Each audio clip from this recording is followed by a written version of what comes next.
Welcome to In Case You Forget, a podcast for foster care caseworkers who carry more than anyone sees. If this work feels heavy and follows you home, this is a space to process, reflect, and remember why you said yes. I'm Jamie Cabe. And I'm Jamie Finn. We're so glad you're here. Today, we are excited to introduce you to Cheryl Nitz.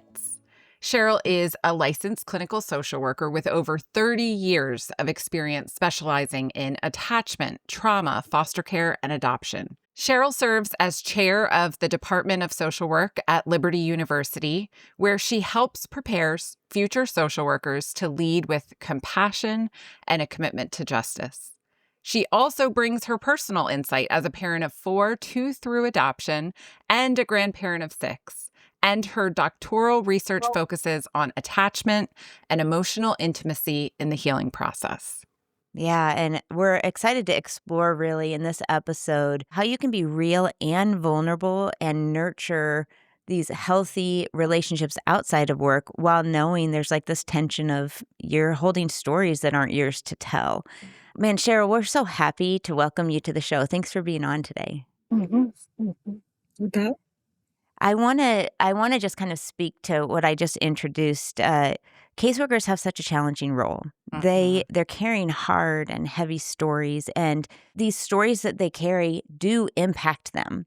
They have real impact, and yet they're not their stories to share. At the same time, their friends and family outside of work might not fully understand like what it's like to carry that weight. So as we get started here, let's just talk about that tension, that weight they carry. You bet.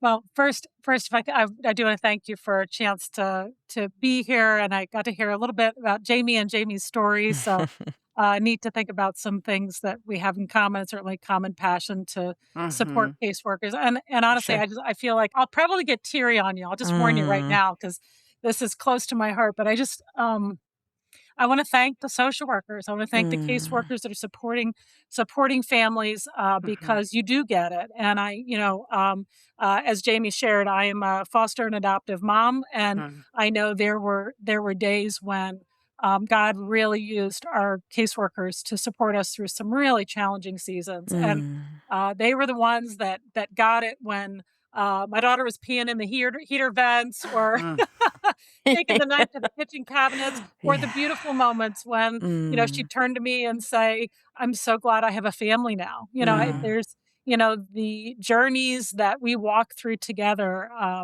are just amazing. And to watch God at work in healing with our kids as hard work, but it is good work and full of joy. That's right. And full of hope. And I just want to thank the people that might be listening. Love it. You probably have an impact way beyond what you have any idea. I can still remember the faces of some of the workers that I worked with. I can still remember a moment on the couch in my living room, my striped couch. I can still see it, when she walked me through a really difficult season. So thank you for that.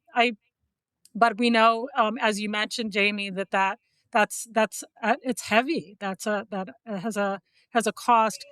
You can't, to serve kids well, to serve foster families well, requires a willingness to walk through some of that pain with them and being willing to hear the stories and hold some of that emotion, and to not stay so distant and so cold that we're not touched by it. So I think that the willingness to hear those stories and imagine a little bit, what that's like is really critical. But like you said, that means we're carrying all these stories, multiple stories around. I was a foster care social worker many years ago.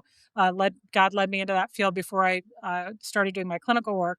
One of the things that I had to learn was how can I be 100% present with somebody in the moment, and then learn to release that back to him. And I can talk more about that later if you want, but to release that back to him so that I could go home and be a mom and be a sister and a daughter and a church member, and and invest in those people in my lives. And I know you mentioned we absolutely have to have those close relationships, so secure attachments. It sounds like you guys talked about this a little bit a podcast or two ago. We absolutely need those primary attachments of people that we know um, support us and for us. And we will want to be able to share some things we're going through, but like you said, also balance the privacy and confidentiality of the people that we serve, because that's a sacred trust. It's hard. We can't carry it alone, yet at the same time, we can't share everything that we would like to sometimes. Yeah, Cheryl, I'm going to ask you to go back to what you said maybe we could go back to, because I know even as a foster adoptive mom and the trauma that plays out in my home, that sometimes it feels uh, almost like I have to dissociate from the the roller coaster of the emotion and the pain and the behavior and the story, but I don't want to dissociate from the other side of it, which is the love and the joy and the tenderness. And Right. so can you speak to that? As you said, that you want to be 100% present, but then you have to figure out how to be present at home Yeah. also. So good.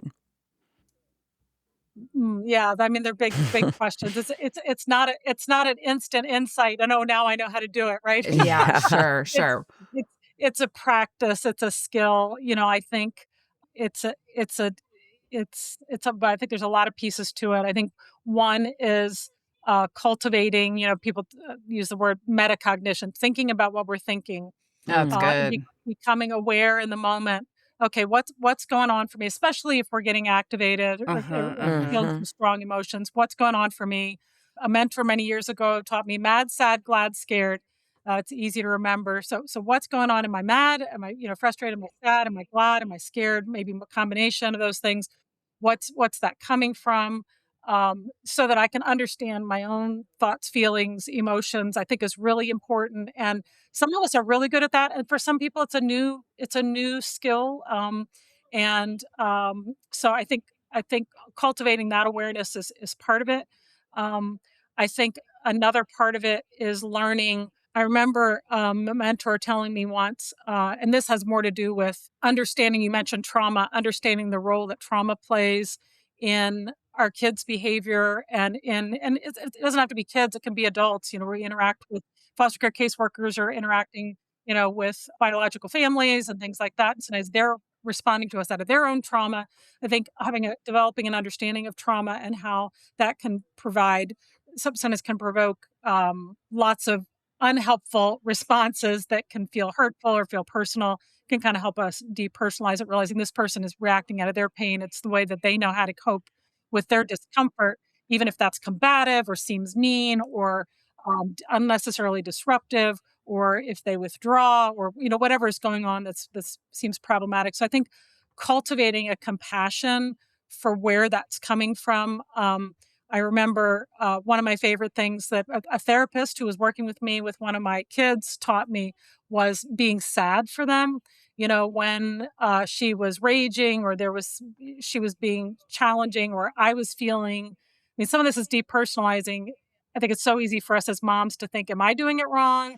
Maybe if she had a different mom, she would be acting differently. But for us to understand, certainly imperfect, certainly we're all a work in progress. But, my job is just to be 100% faithful in what God's putting in front of me in that moment, and understand that sometimes her response is out of her pain. And it's sad that she can't use her words yet. It's sad that she's acting out instead of being able to talk through whatever's going on inside for her.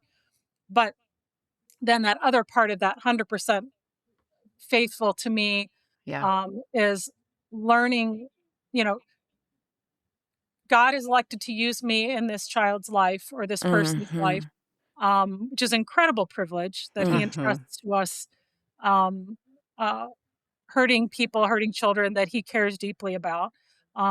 But he doesn't expect anything beyond what I'm capable of, or what I can muster in the moment. And I know he'll fill my gaps. So my job is just to figure out, how do I be 100% faithful in the moment right now to how he wants me to respond, and then release it back to him and trust him with the results. And he'll either work through me woohoo, I get to be part of it, or in spite of me. He'll fill my gap because I know he loves those kids even more than I do. He wants good things for them. He will ensure his good purposes are accomplished in their life.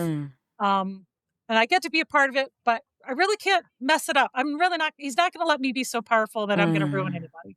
So Yeah. that's a great comfort to me. Yeah.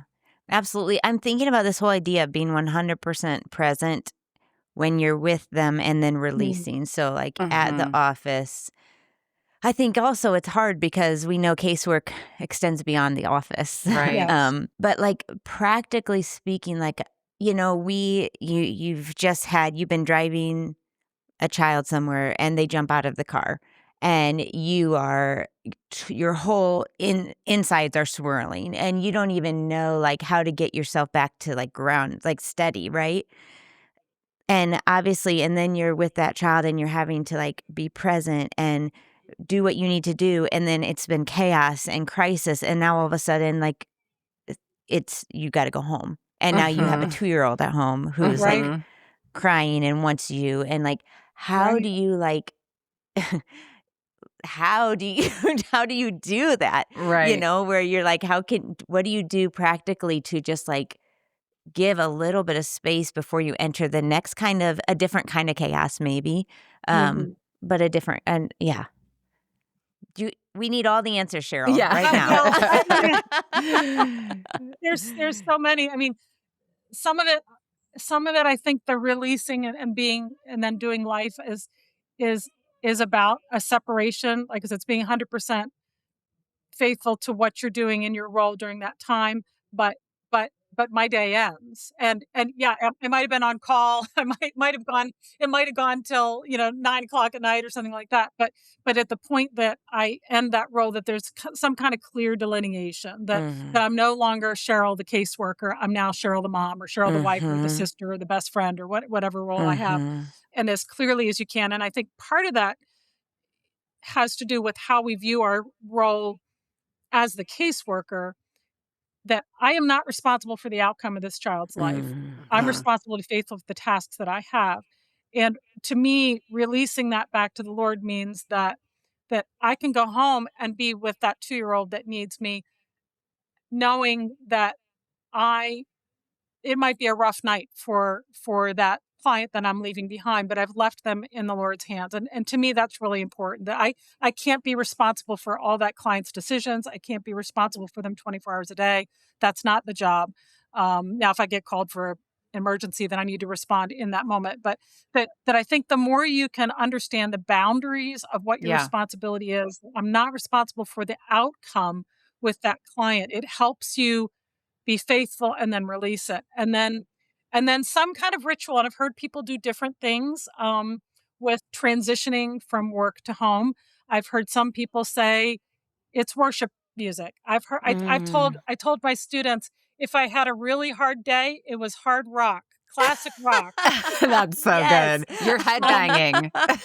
If it was, but there's something, or maybe it's soothing, smooth jazz. I don't know. And maybe it's a prayer, releasing those folks back to the Lord and helping him prepare you for the next. I know one person said it's going, nobody carries a briefcase anymore, I don't think. But back in the day with the briefcase, I remember a colleague telling me he would visually in his mind visualize there was a bush outside the his front door. And he would visually imagine putting his briefcase onto the bush.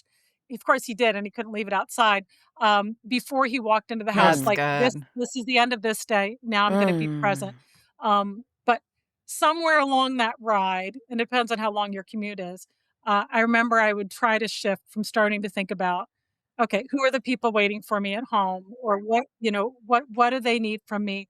Asking God to help me see them with his eyes, with his compassion, with what he wants from me for him. And and maybe that means sometimes going in, maybe you didn't have enough of a break and you need to tell somebody, I need a little quiet time and then I'll help you with your homework, or I need to go upstairs and change my clothes, and then you linger for a little bit before you come down We all to do prepare that. dinner. It depends on your situation, but Yeah. building in that little, but being very decided about that. Yeah.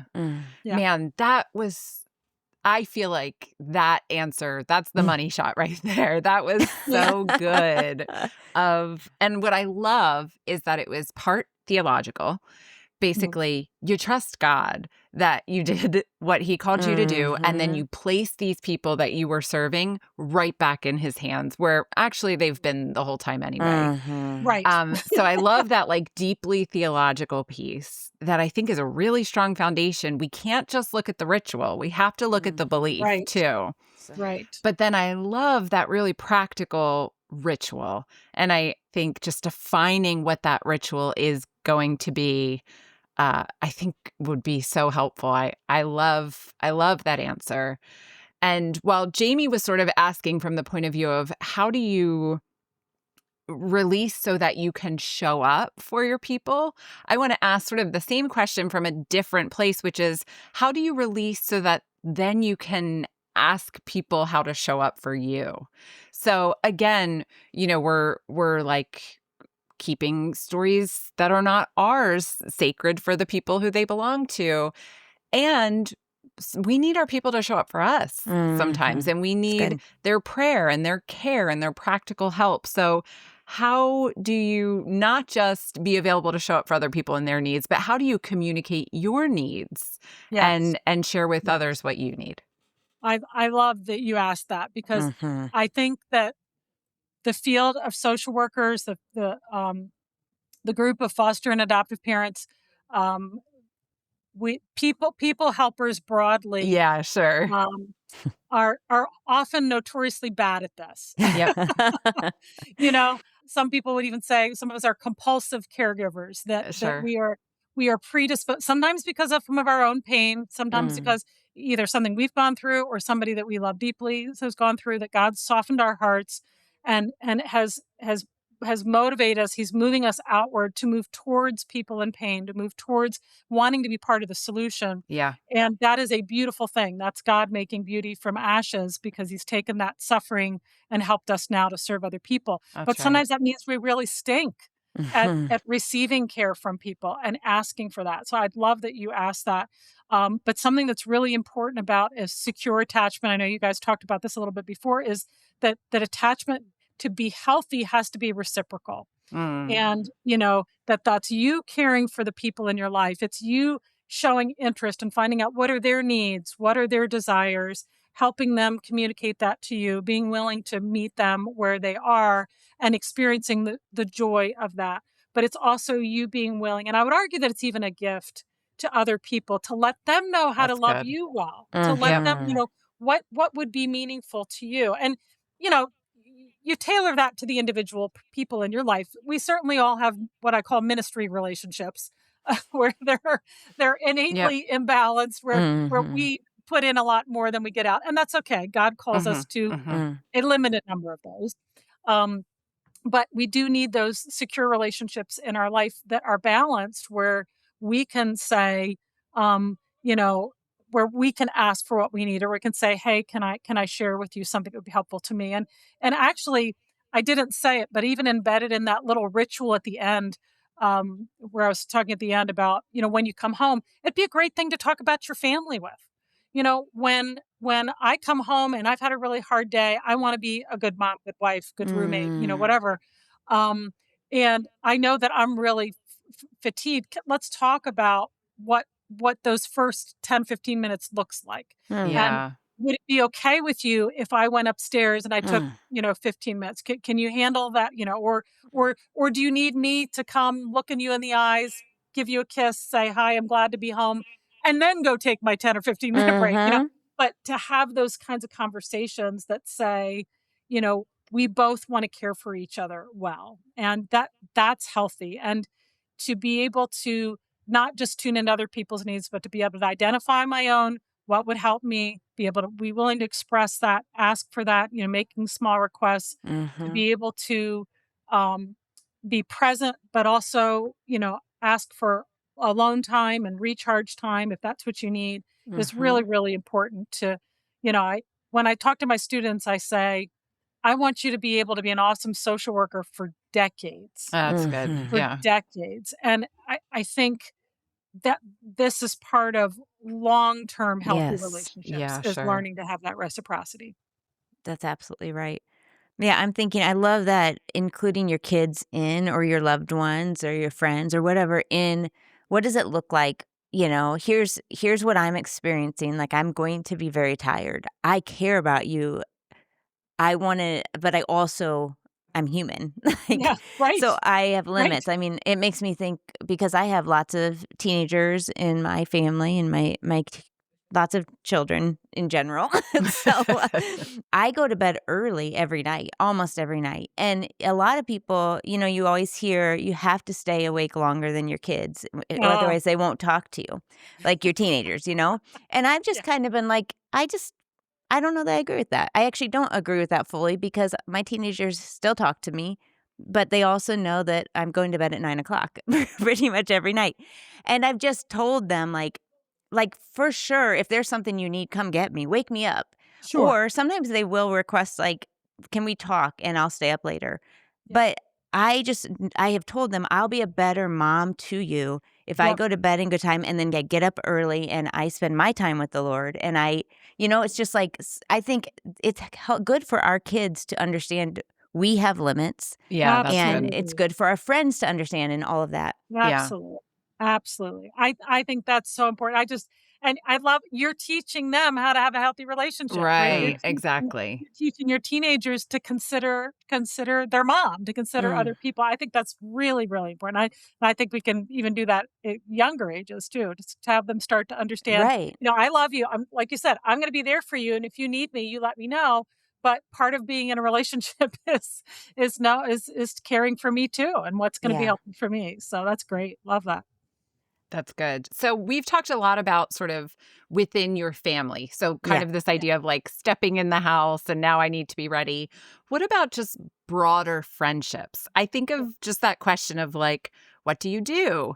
And then the next question is like, so tell me about and how do you cultivate friendships that where people can be supportive of you Yeah. within your role even again with holding that protection and not Yeah. overwhelming people, like trauma Yeah. dumping on people. So How true. let's talk broader than just sort of our people. How do you build that with others, with friends? Well, you're making me recall, like I said, I was a foster care social worker for about 15 years. Mm. Okay. Um, so That's a long um, time, That is a Cheryl. yeah, You long really put in time. your Way to go. time. long time. Yeah, well, that's not, I mean, but anyway, I had a couple different roles, but that's about right. Um, Wow. But what I learned about friends, and so I have passed this on, is friends serve different functions. Different Mm, friends Sure, serve sure, different sure. functions. It is kind of important to know your friends and the people that you've cultivated relationships with, and tune into what are they able to offer you. mm, What is this unique relationship going to be characterized by? An example that I give sometimes is there was it was just kind of an epiphany. I remember at one point I finally realized I was trying to make my friendships like look all the same. And there's one friend that I have that I realized she couldn't go deep. She just couldn't. That just wasn't there. I would keep trying. I really enjoyed her. We saw we had so much in common. And I would try to share more deeply with her, and it just she didn't go there. She just wasn't comfortable. I thought she needs to feel safer. I tried a lot of things. And I finally realized, but you know what? She could make me laugh. She was fun to be around. And so I finally kind of embraced that. Um, and I realized that sometimes I didn't need to talk. I needed to go watch a funny movie, or I needed to go, I don't know, dance in the rain, or go to a kids festival and do face painting or something. And so God used her to bring lightness to my life, to bring I joy. love And that that. was that was as important as processing any deep trauma or anything Sure. that I had. Mm. I had another friend who would tell you quite to your face, "Don't come to me if you want a shoulder to cry on." She said, "I'm going to tell you the truth. I am not a warm bath." That was the word she used. "I am not a warm bath." So I knew that if I Uh, told her any kind of situation, she'd tell me straight up, "Cheryl, you're Yeah. making too much of this," or "Cheryl, you need to take whatever. I knew she'd speak truth. And Yeah. that was kind of her role that God had for me. Yep. Sure. I Sure. I think that there's very few people that I've entrusted with some of the challenges on a deeper level. And I think I chose them carefully. I can think Mhm. of probably not more than one or two. Mm. Um, and then I had to, like you said, still guard people's privacy. Um, but it's kind of measuring, would you like to know more? Because there's some days that are really hard. Yeah. Yeah. But I think that there's a way to talk about things without having any identifying information that's not necessary Sure. anyway.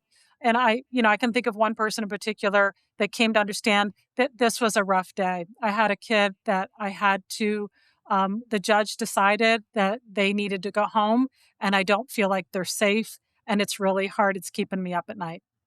And and and she would just help me sit and she'd ask me good questions. Do you feel like you did what you needed to do? Did you feel like you took good care of them? Do you feel like, and she was a believer, that God has good things for them even when you can't see it. And so I felt understood without sharing, Mm. details. Wow. I know Jamie has a question, but I do want to just say I love that you gave us an example of how you do it, because you were sharing a general and then it was about you. And Mhm. did I do it? Am I entrusting them to God? And that's how we can invite our friends into it is, can you care for me and ask me questions about myself and my heart and my beliefs, that your friend wasn't like, oh, what did mom do? Oh, No, what exactly. Well, that and it Yeah. that would be my sign that that's not the right person. Yeah, Exactly, that's so good. exactly. Right. That this isn't like a juicy piece of gossip. No, This is, no, it's I'm about carrying my something. experience. Yeah. Right. And so Mhm. I'm going to share enough for you to understand how heavy this is for me. But Yes. then we're just going to talk about me and Yes. my Mhm. heart and my struggle in it. Great, Right. great distinction. Great Yeah. distinction. Yeah. No, I actually didn't even have a question right then, Jamie. I was just really appreciating, Cheryl, how you were sharing. I was thinking of all the caseworkers who are up at night because they care so much about those kids and those families. And I just Yeah. know that that's just a burden to bear. And I just want to acknowledge like how much we appreciate that. I'm Yeah. thinking of foster parents who are in the trenches and navigating these really hard things and just knowing that so many caseworkers are right there with them, hurting Yeah, with them, that's Yeah. good. crying with them, up at night with them. Yeah. It's just Yeah. that's just so often the case. We know that's not always the case, but that's so often the case. Yeah. Absolutely. Absolutely. In walking, I mean, some of the closest relationships I had was when I was a foster parent with the caseworker, when I was a caseworker with a foster parent, because we could talk freely about the situation. Of course, I had to do it when I was a professional. I had to do it in a way that was going to be helpful, right, and hopeful. Not just bringing each other down because we're commiserating about the situation, but those can make for some really, really deep, supportive relationships. Just because we're walking alongside and Mhm. and seeking God together in it. Yeah. Maybe speak a little bit more to that because you said, as in the professional way, there was a little distinction how to make it hopeful and helpful. Talk about like that in building relationships, the difference between just commiserating together or just Yeah, Yeah. venting versus Yeah. really building each other up. Yeah. Yeah. that's good. Yeah, no, I think that's really, really important. When I walk out that door, when the conversation ends, my goal would be that that person is going to feel heard, certainly, understood deeply, but that they're going to feel hopeful. Mm, And the hopeful, it doesn't Pollyanna. It's not like, oh, this is all going to right. work out Mhm. here, but that we know that God's at work. God has good things for them, even when we can't see it sometimes. I mean, and Mhm. sometimes, Psalms is full of great, great examples of David crying out, "I don't understand where you are, God," but still Yeah. trusting that God is at work. Maybe the sense of hopefulness goes back to that idea of, I know I'm being faithful to what I, Mhm. I need to do, and that's what I can do, and that's all God asks of me, Mhm. and that's all that I can do. And you know, sometimes I think as a caseworker, you have you have the privilege of having a breadth of experience that you can share with foster parents of how God has worked through situations that did look so bleak That's and so good. bad. Mhm. That's good. And of course, again, not sharing details that would not be appropriate, but to share and to let people know they're making a difference. One of the things when I was Mm. a therapist, I used to work with kids who had been through a series of foster homes and often were ultimately adopted. And sometimes I've shared the story with foster parents that I'll never forget this one little boy that was sharing his story. I used to do pictures. He would draw pictures of his life. We're kind of creating a life book. Mm. And he made a picture that had made a series of pictures when he was still with his birth family, and there was a lot of difficulties there. He made a picture of a foster family that he had stayed with, um, and it had um, sunshine and trees and fruit on the trees and a dog and a pool and these bright colored curtains and this happy family playing on the lawn and Hmm. all this kind of stuff. Um, and I looked at his history and we talked about, so what do you remember? He did not remember their names. He did Hmm. not remember, but he talked Hmm. about this family that he had lived with. Wow. And he said, I remember, I don't know, macaroni and cheese, the little macaroni. I remember, playing in the pool or whatever. Um, and he had been there 2 weeks. Wow. 2 weeks. This was 6 years later. He had lived there for 2 weeks. But what Hmm. what I saw in that was he felt loved, he felt cared for, he saw what a family could be. He saw what love could look like. I mean, to think how profound that was.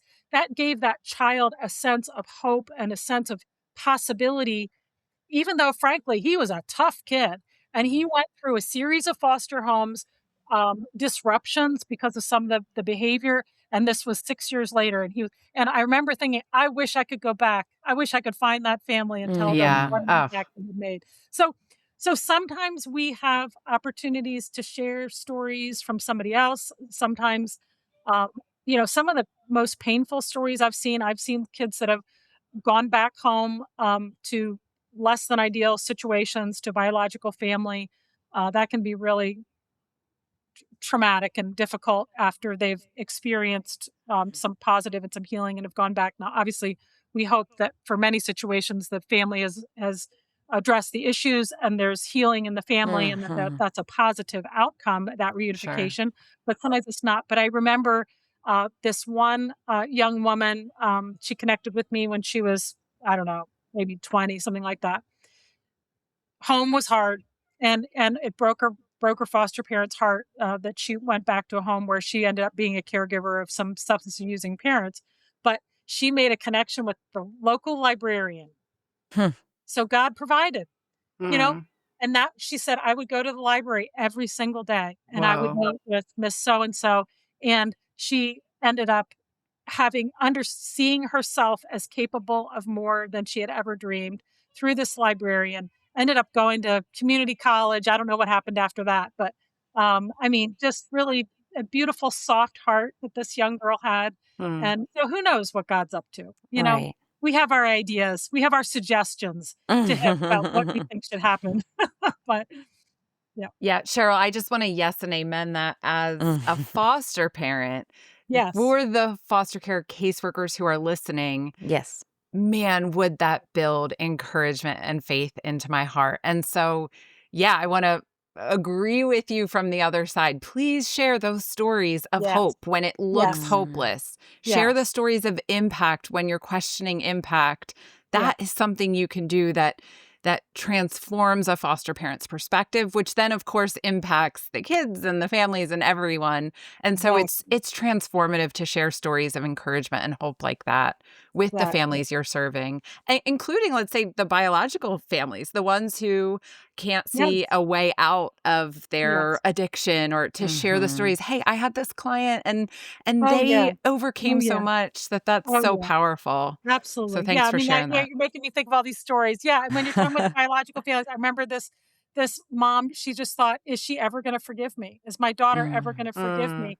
And I saw them maybe 3, 4 years after she had returned home. Oh, beautiful story of redemption that's and awesome. and the relationship between this mom and her daughter. It was just but she needed that encouragement to know she Yeah. could start again with her daughter, and she was willing to walk through asking her daughter for forgiveness. And it was just a beautiful, beautiful That's beautiful. story. But I should have said, I just have to say one thing before I move on from that is it can't be premature, right? You can't like offer the hope as a Band-Aid. That's People have good. to feel heard first. That's good. So, and I think that as professionals, we get trained to recognize that. When's that moment that the client, the biological family, the foster child moves from, I just need you to know how hard my life is right now, because they Mhm. need you to be there in that moment. They need you Yeah, to just yeah. listen and not send your platitudes and not paste Bible Yeah. verses and That's not just good. nod your head and try to move them too quickly. But watch for that moment when they're ready Mm. for Mhm. a solution. For what now? For what do I Mm. do with this? And so Mhm. that's an important key moment, is knowing some people need to vent for a long time before they're ready to hear that. And other people get there pretty quick and they're like, give me something. I need something to get me through tomorrow. That's good. Yes, that's right. Well, and it makes me think of our listeners. I want them to see themselves in this story too, as when a child is drawing that picture of the 2 weeks he's been with that one foster family. I Yes. mean, this is the impact you are making That's as right. Yes. well as the Yep. Yeah. caseworker, because you Absolutely. may be the one consistent person that this child has Absolutely. had. And I Absolutely. remember talking to an adult. I mean, we've done this. I've talked to lots of adults who've said this, but I'm thinking of one specific who was just like, I had one caseworker my whole experience, which we know is very unusual. Yeah, yeah. Yeah. But he just affirmed like how big of a difference that made, that Yeah. caseworker was just huge in Absolutely. his life. And so Absolutely. let's just like, I just want you as our listeners to know, like, you matter so very much. I mean, that's what this Yeah. whole podcast is all about. Yeah. Uh, is your work matters and so do you. That's good. Yeah. But it's very Mhm. true. Absolutely. Yeah, and like you said, you might be the first person. I remember, it was a colleague of mine, but I remember her saying, "Highest compliment I ever got." It was a birth mother, that biological mother that she was working with. She says, You are the first person in my life that's ever believed in me. Mm, Mm. You're the first person that I thought I could do it if I mm. set my mind to it." And she said, "What a high compliment, but what a tragedy Yeah. that I was the first Also, person, but what a high yes. compliment." And how God can use those relationships. And like you said, working with kids that for the first time may feel, seen, uh, Mhm. somebody that's walking alongside with them, just huge, huge difference. Yeah, And not afraid to talk about the hard stuff either. right, Not right. afraid to say how hard things are, but also, again, being hopeful. Yeah, just being real and vulnerable. And Yes. and this is why this message is so important today, is for you to be able to be this support system to these kids. Yeah. You need to have healthy relationships. Yeah. And Absolutely. so take care of yourself because you matter, and take care of yourself because these kids matter. Cheryl, it has been such an absolute joy to talk with you. Yeah. We have enjoyed this conversation so much. I mean, Jamie and I, we're just all smiles today.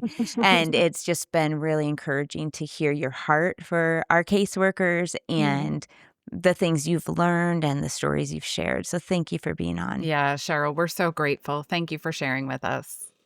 Yeah, you're welcome. It was a privilege. Love to talk about it. Any word that God can use to encourage people in this labor. We're doing His work for sure. Well, you've done that, so thank you. If this episode reminded you that you are not alone in this work, share it with another foster care caseworker who may need to hear it. And remember, your work matters, and so do you.